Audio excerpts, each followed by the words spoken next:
What's up, guys, and welcome to Beyond the Veil Horror Podcasts.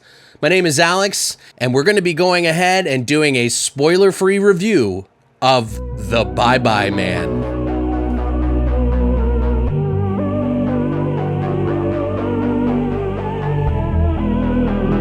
Now, let me go ahead and tell you that this story was based off a short story by Robert Damon Schneck's Bridge to Body Island.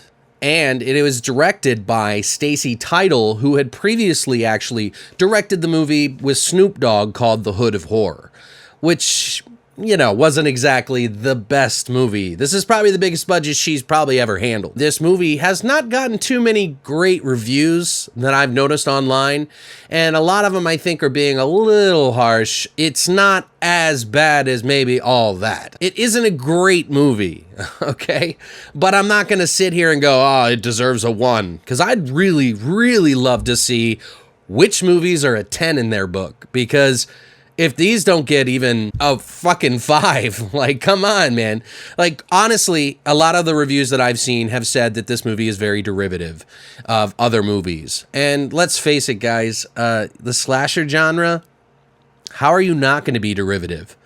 I can't even tell you what other slasher franchise they've tried to make that's really done well other than Hatchet. And in my personal opinion, I only like the first one of the Hatchet series. I really do feel like this movie could have had it does have some good stuff and it has some bad stuff. Now, the movie was supposed to be released on October 14th in 2016. The movie had wrapped and been finished, I believe, in 2015. They did push the movie earlier to June 23rd in 2016, and then they pushed the movie back to December 9th, and then pushed it back again to January 13th, Friday the 13th, for the official release date. Now, obviously, when movies get pushed around that much, there's a lot of issues. Originally, I had heard that this movie was supposed to be a rated R movie, but then they cut it down. They wanted to make it into a PG-13 movie. Generally, when they try to do that kind of thing, it's because they feel that they can get a bigger audience. And honestly, stop, have some balls, okay? Make a rated R movie, make it good, because there was some things in this movie that made me go, man, that would have been really cool if I had some gore. Maybe that's just the gore hound in me. I don't know. The movie is basically about 3 college students that take place in the 1990s that are in Wisconsin that go to find a house to live off campus so that they don't have to pay so much. And they find this smoking deal to live at this place through this landlord named Daisy. The movie starts off, you kind of get an idea. People die. I'm not going to say how. Takes it back to a time before the 90s. And then brings it back to where these college students are. Now, to be honest, I didn't even really know that it took place in the 90s. It didn't really do that well of a job, in my opinion, of expressing that it was a 90s thing, other than a t-shirt and maybe some music. 90s is kind of coming back nowadays, so you never really know.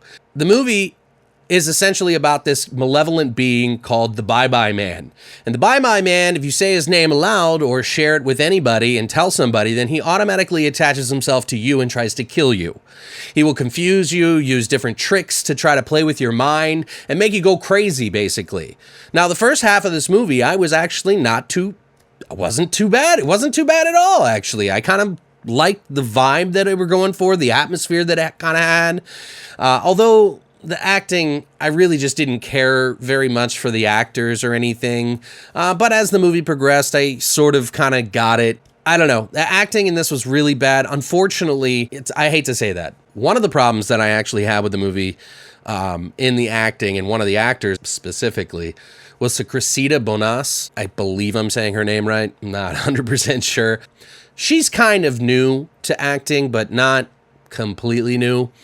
But I just felt like her acting was so bad. And I'm sorry to say that, like, maybe she just hasn't she has an accent when she usually speaks. So she kind of tried to hide it in this one, where she hasn't in other movies. I don't know, it just came off very dry, I don't know, the delivery was all wrong. But basically, it's a guy and his best friend and this girl who live in this house.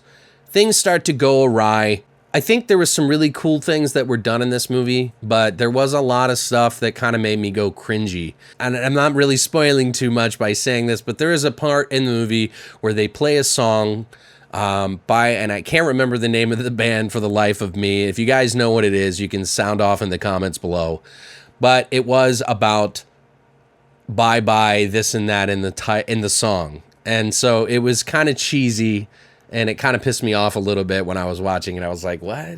The movie did make some actual bad attempts at trying to deliver. It's almost like they tried to rush too much of this, but I gotta say, I mean, there's not many movies that you can make to start a new franchise slasher and do well at. Like, you kind of have to borrow a little bit because all the slashers are pretty general and they kind of follow their own set of rules.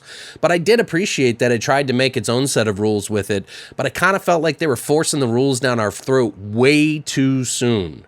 And that's kind of a bad thing. Like, to me, first of all, I like to feel a little mystery, so I didn't mind that I didn't really understand what some of the things that were happening in the movie were.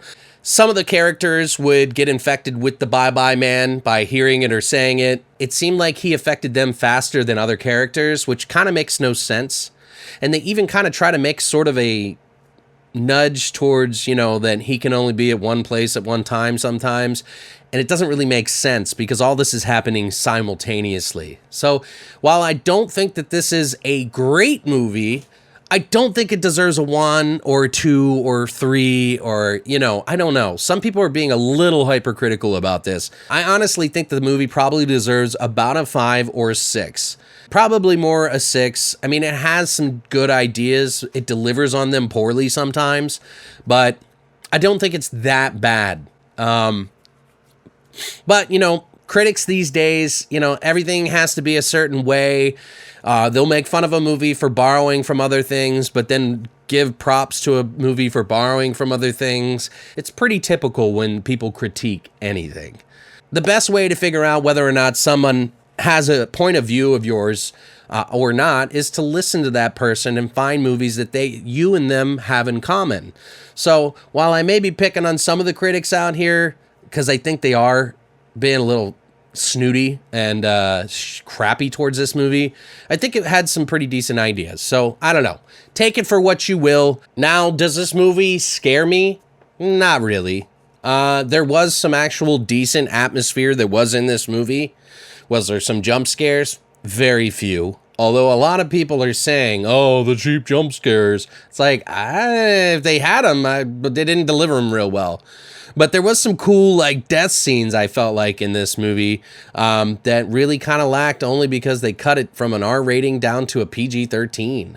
And I really wish they wouldn't have done that. God, what the hell are you thinking? Overall, there were some pretty new elements to stuff in this that did also borrow from some of the greats. I don't think it's as bad as all that. There were some cool scenes where I actually threw my hands up and was like, yes! I will be posting a spoiler review to kind of go over some things here next. So if you are interested in kind of delving into what they did right and wrong by spoiling it, then stay tuned. We'll be posting it soon. Thank you for stopping by. If you'd like to check out our podcast, we do one every Monday. We talk about a ton of different horror movies with a theme. We drink, we have fun, we have contests and everything. So if you're new to this, please check us out. All the information is going to be below, and you can listen to us right now. Thanks for stopping by, guys. Have a good one.